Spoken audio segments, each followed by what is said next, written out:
नमस्कार, रामकृष्ण हरी. आता हल्लीच्या काळात तर सहसा कोणी पण हुकात बसवत आहे, पण खेडेगावात कोणाकोणाला नाही जमत, तर काच पण बनवावं लागतात. तर काच कशी बनवायची ते बघा.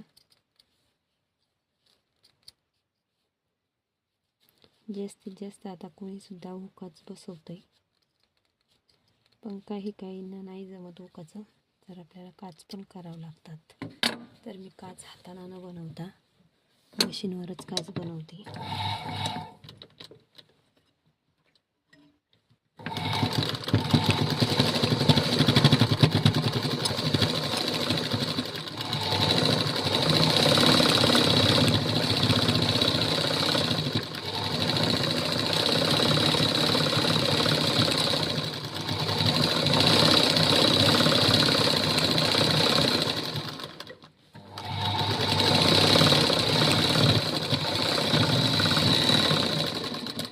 तर अशा प्रकारे 15 मिनिटाचं काम 2 मिनिटात होतं आहे.